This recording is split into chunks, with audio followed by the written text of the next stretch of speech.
Merci.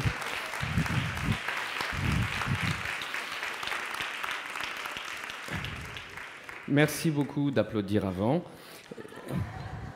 Et puis, c'est donc à moi qu'incombe la responsabilité de vous empêcher de faire la sieste après la pause déjeuner.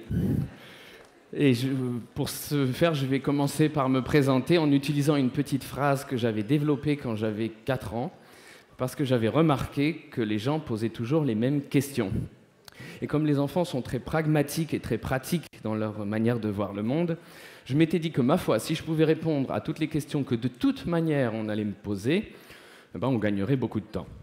Alors j'avais développé cette petite phrase, c'était la suivante. « Bonjour, je m'appelle André, je suis un garçon. » Ça, c'était très important. C'est très important quand tu as les cheveux longs et que tu as 4 ans de préciser que tu es un garçon. Alors pas tellement pour soi-même, hein, parce que l'enfant, lui, ne voit pas le monde d'une manière aussi claire que nous, séparés en 2 catégories, chacun appartient à l'une ou à l'autre. On dirait à un enfant qu'il existe 7 milliards de genres sur la planète, il trouverait ça complètement normal. Donc, et puis surtout, il n'y met pas de valeur. Lui, appartenir à une catégorie ou l'autre, ça ne change pas grand-chose pour l'enfant.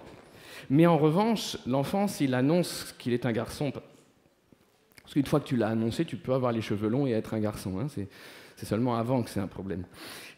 S'il le fait, ben, c'est par empathie, c'est pour son interlocuteur. Parce que je ne sais pas si vous avez remarqué le choc qu'éprouvent les adultes au moment où ils se rendent compte qu'ils se sont trompés dans la reconnaissance du genre d'un enfant. Vous avez déjà... et du coup, le choc de l'adulte provoque en retour le choc pour l'enfant, et il essaye d'éviter ça. Non seulement il y a de l'empathie, mais aussi... Parce que si je te dis « Bonjour, mademoiselle, comment tu t'appelles ?» et que tu me dis « C'est ça, donc tu peux être sûr que... Oh, je suis désolé !» Et donc, tu vois... Donc, en tant qu'enfant de 4 ans, je tenais absolument à éviter ce choc, aussi bien pour moi que pour mes interlocuteurs. Et donc, je précisais « Bonjour, je m'appelle André, je suis un garçon. J'ai 4 ans. » Alors ça, c'est parce que de toute manière, on va te demander, quand tu es un enfant, on va automatiquement te demander quel âge tu as. Et ça, il ne faudrait pas croire que nos enfants ne remarquent pas que nous les traitons différemment des adultes. Parce qu'on ne se connaît pas du tout, on se rencontre dans la rue, ici à Montpellier, je viens vers toi et je dis « Bonjour madame, quel âge tu as ?» À tous les coups, tu vas dire « C'est une question qu'on ne pose pas aux dames. » Et vous pensez que nos enfants ne ressentent pas ça? Alors il y a plein de choses comme ça. Alors, je vais faire beaucoup de digressions aujourd'hui, j'espère que vous me pardonnez d'avance. On a eu 1 heure de digression devant nous, mais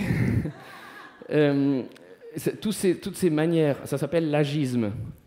C'est les discriminations par l'âge. Toutes ces manières que nous avons de traiter les enfants différemment des adultes.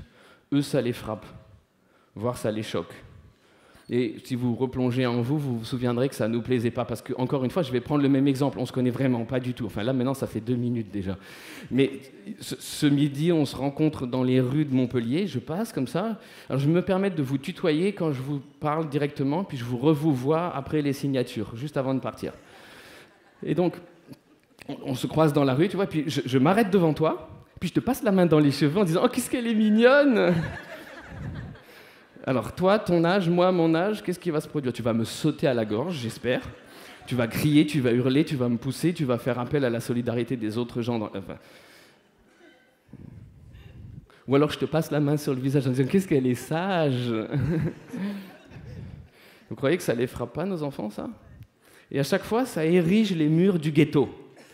Puisque eux, on peut les traiter d'une certaine manière qui est irrecevable pour les grands. Donc ça les frappe. Donc, tu sais en tant qu'enfant qu'on va fatalement te demander quel est ton âge. Donc tu l'annonces. Donc je réessaye, je prends mon élan pour ma petite phrase. Bonjour, je m'appelle André, je suis un garçon, j'ai 4 ans, je ne mange pas de bonbons. C'est parce que là où j'ai grandi à Paris, je ne sais pas comment c'était là où vous avez grandi, mais à mon époque à Paris, dans toutes les boutiques, il y avait une petite coupelle avec des bonbons dedans qu'on tendait aux enfants quand ils entraient dans les boutiques. Mais les enfants, on leur disait à la maison de ne jamais accepter de sucreries de la part d'étrangers. Moi, j'avais résolu le problème, j'aimais pas ça. Donc, bonjour, je m'appelle André, je suis un garçon, j'ai 4 ans, je ne mange pas de bonbons et je ne vais pas à l'école.